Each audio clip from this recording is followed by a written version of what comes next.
Hi everyone. I apologize for the sound quality on this video. I'm still trying to work out getting a good system together to do the videos. But to go into the information, we're talking today about the French and Indian War. I'm going to hit on some of the major points, and then you're going to work on a primary source document for the remainder of class with Mr. Mueller. The French and Indian War is known throughout other parts of the world as the 7 Years' War.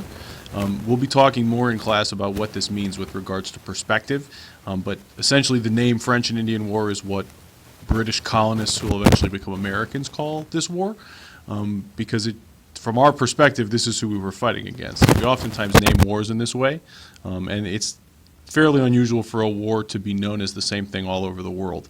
That's something that we'll be talking about more and more as we go through this unit on warfare. The main background to the French and Indian War stems from colonization. French colonists and British colonists came to North America for very, very, very different reasons, and this plays into why the conflict happened the way that it did.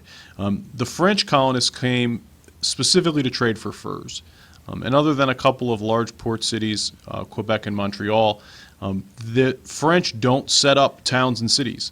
Their goal is to trade for especially beaver fur. That means they have to live among the Native Americans and work well with them and trade with them. They're not interested in staying forever. They don't bring their wives and children. They come and trade and then they leave. This means that even though New France had existed for more than 200 years by 1750, it has a population of only about 80,000 Europeans. So that's a huge territory in blue-green on the map, but very few French people actually live there.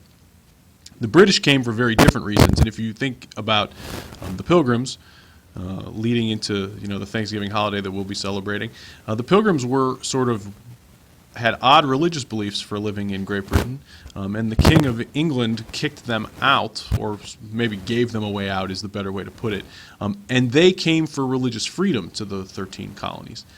Because they came for religious freedom, that meant that they were not planning on going back. They brought their wife and children, and everyone stayed in the 13 colonies. They came and set up farms and towns, and that grew over time. So by the time of the 1750s, the British colonies have almost 1 million people living in them, and they're filling up, essentially. There's lots of land being used, and as the British colonists continue to move west, they're bumping into land that belongs to the French. This is the immediate flashpoint for the French and Indian War. We'll talk more about that in a minute. This is not the first time that the British and the French have been at war with each other. Since roughly 1066, which is the Norman invasion of Britain, the Normans come from Normandy in France. This is the first of many, many, many conflicts between Britain and France. Many of these are over their differences of, they believe in different kinds of Christian religions.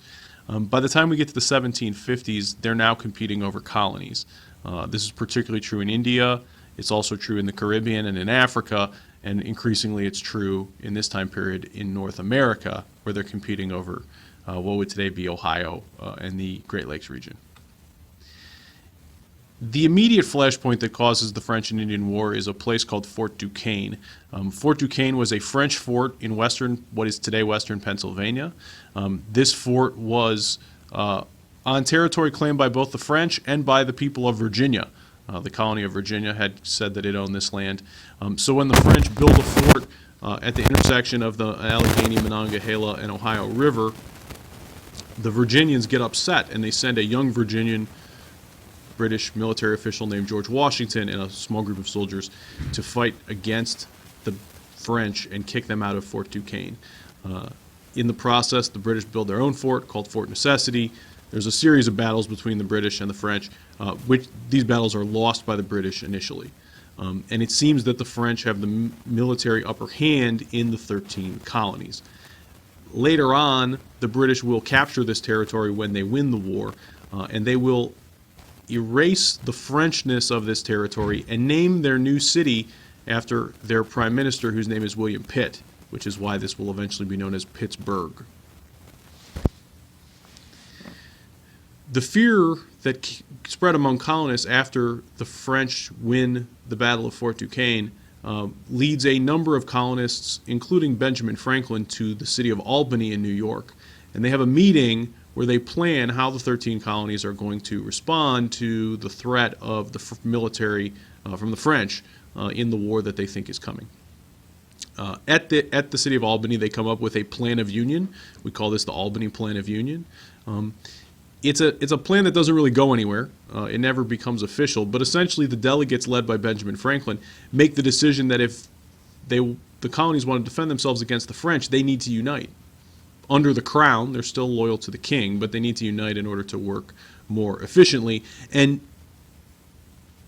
like I said, this doesn't go anywhere, but it's really important because it's the first example we have of the colonies talking about unification and sensing that they have a sort of unique identity. This is a foreshadowing of the American Revolution, obviously, because this identity will emerge and grow to the point where they form their own nation in 1775. Another interesting thing about the Albany Plan of Union is that it includes the Iroquois Indians. The Iroquois were a particularly powerful Native American tribe in western New York. The Americans knew that most of the Indians were on the side of the French, and if they were going to be successful in fighting against the French, they needed to include the Iroquois. It's unusual, highly unusual, that Native Americans would be invited to this kind of a conversation and given a voice in what the formation of the unified 13 colonies would look like. Once the French and Indian War is over and there's no threat of French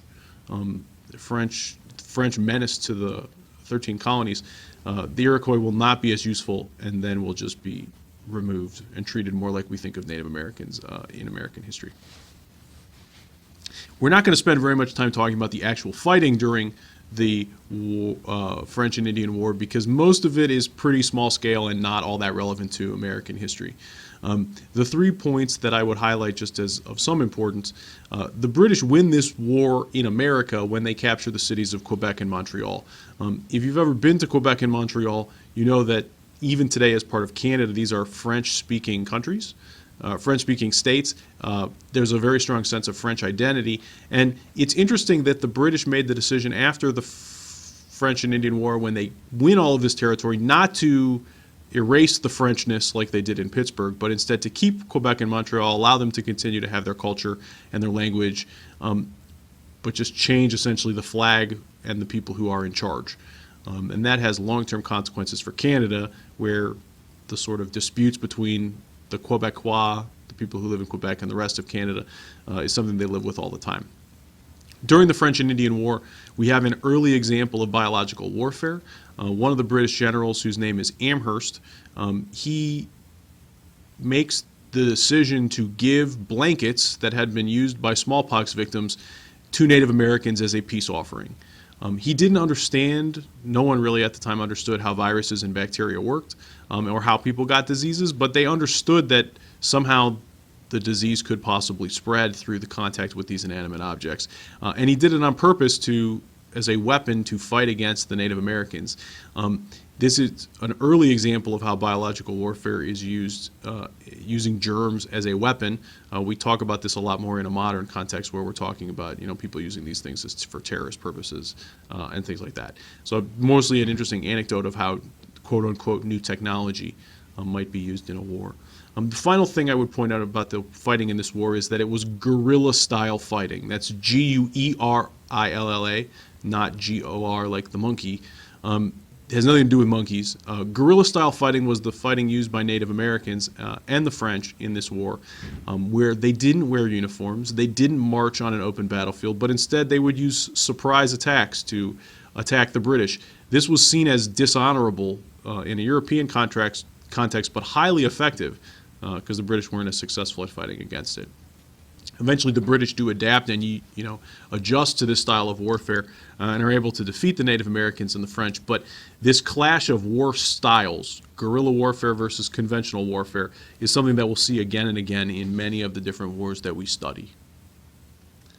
When the French and Indian War is over in 1763, a treaty is signed in Paris that gives all of the French possessions in North America to the British. So if you look at that map, on the land that you see in yellow had belonged to France and was not conquered during the French and Indian War.